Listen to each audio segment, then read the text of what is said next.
Hi my friends, how are you? I hope everybody is fine.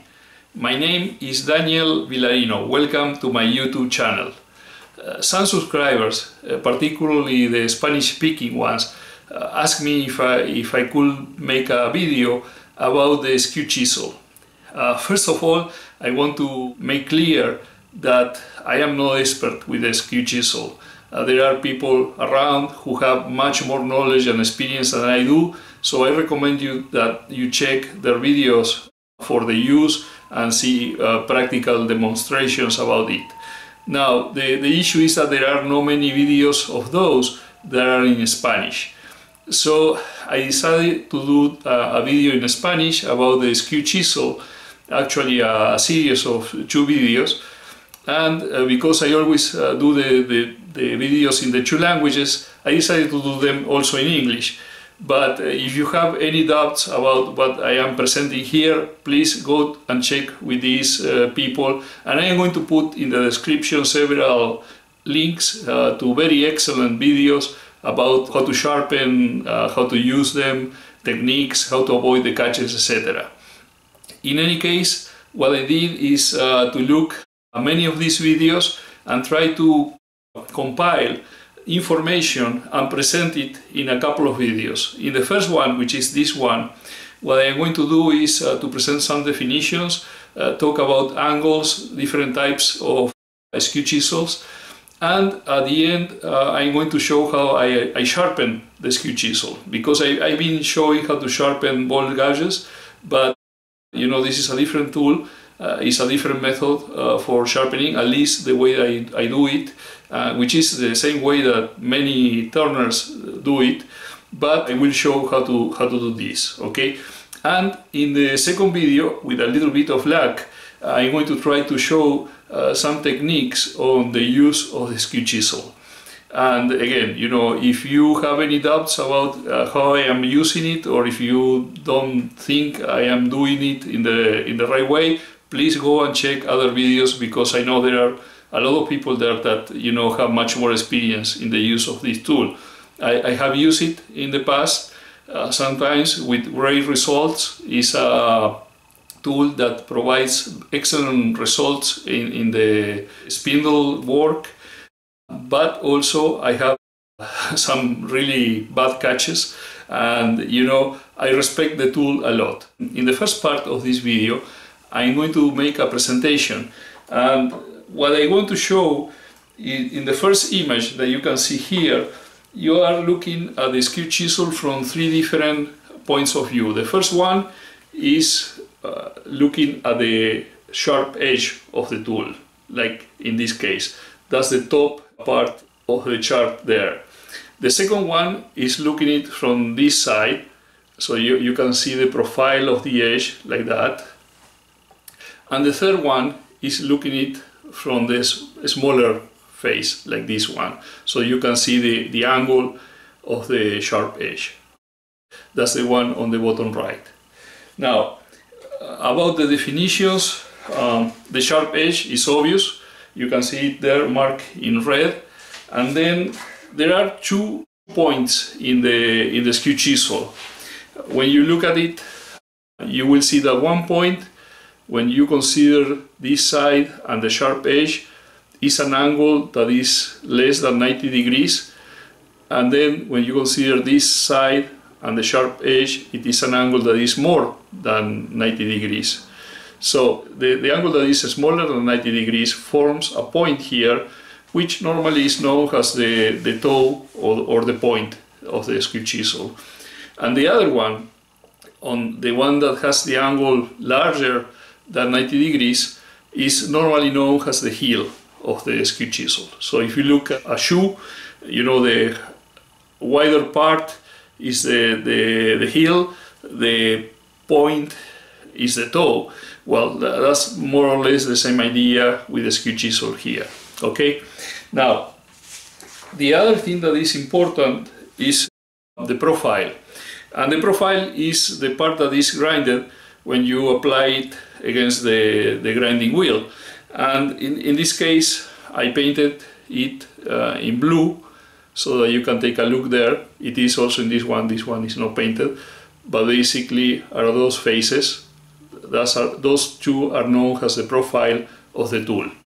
And we are going to see that the profile is very important when we are doing some cuts, because if we support the profile with a wood, the cut is smoother. In some cases we don't need to support the profile, because there are some other techniques in which we use only the point or the heel.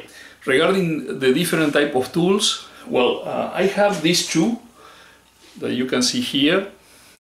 These two are flat skew chisels with a sharp edge that is straight.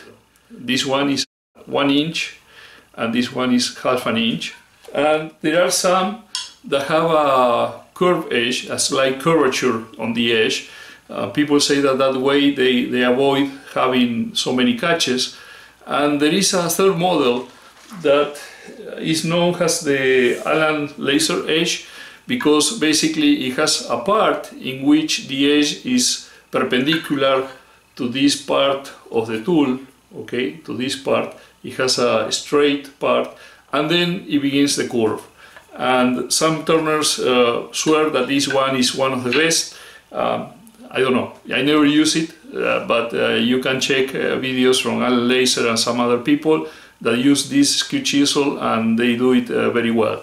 Now, regarding the body of the tool, these ones, as I said, are flat on all the surfaces. There are some that are oval, so the section, when you cut the tool perpendicular with a plane like that, you know, in this case it will be a rectangle. But there are some that are like an oval, and even in the stream there are some that are like a circle. So basically the tool is like a rod, and then it has the sharp edge on one of the on the point. So what are the advantages and disadvantages of having this type of body, the round ones against the flat ones? Basically they refer to two different aspects of the use of the tool. One of them is how the tool is supported by the tool rest and how the tool slides on the tool rest. Basically the ones that have a curved body, like the oval or the circular, tend to slide more easily on the tool rest, because these ones have sharp edges here and here and here. You know, when you are moving it on the tool rest, sometimes it can get stuck on the material of the tool rest, and that will not produce a very nice cut. One of the things that I do is I have some sandpaper and try to blunt a little bit these sharp edges here, so that the tool will slide more easily on the tool rest. And then of course you have to work on the tool rest, trying to keep it as flat as possible. The second aspect is about the sharpening of the tool.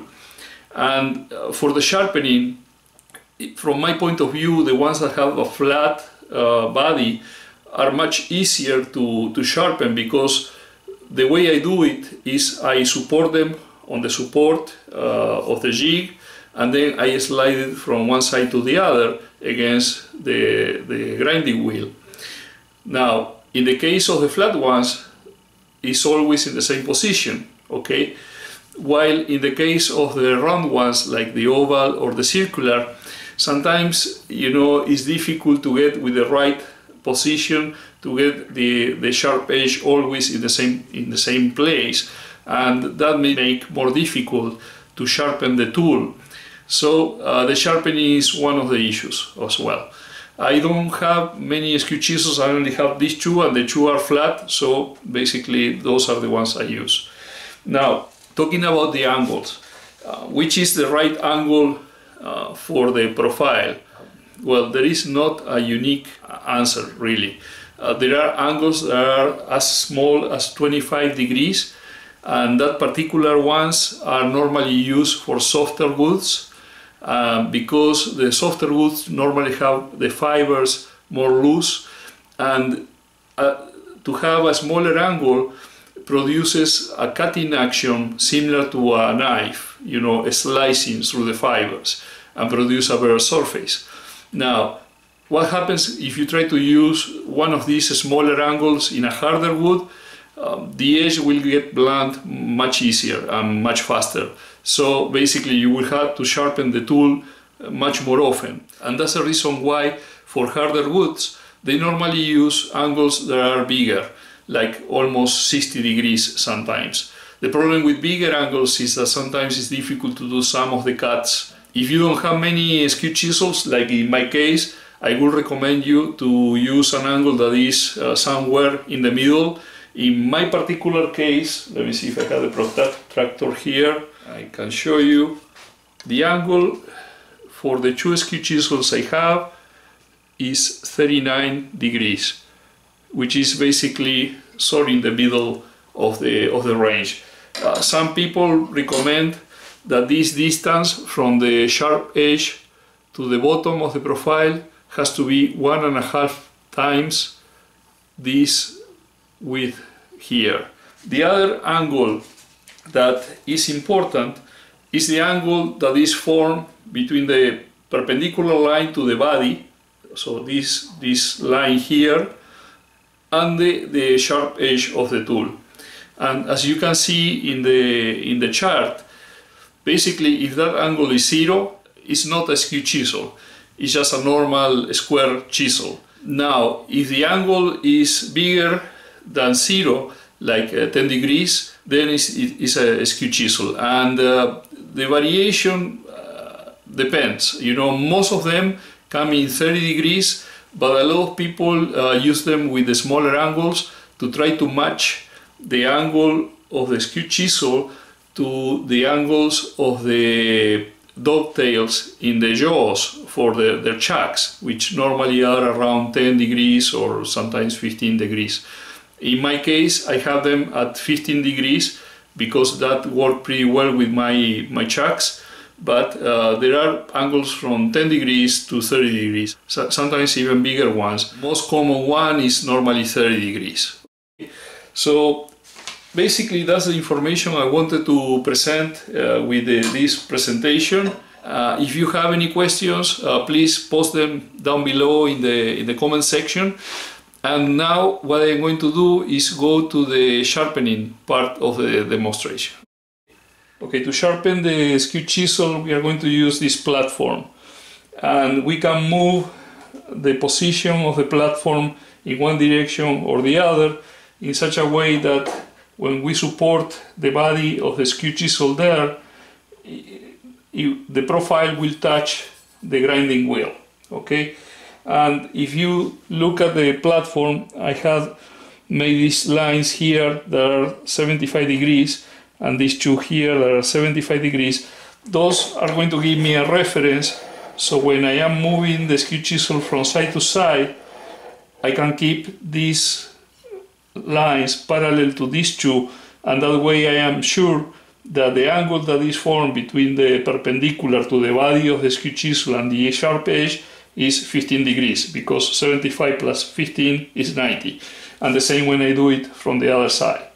Okay, so I am going to test to see if the position there is the correct one, and if it is, then I'm going to do the sharpening. And of course, before beginning any sharpening on the grinding wheel, it's important to use the face mask.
Okay, my friends, as you could see, the sharpening was really easy, so it's convenient to do it often and keep a sharp edge on the tool. We are going to see it in action in the next video.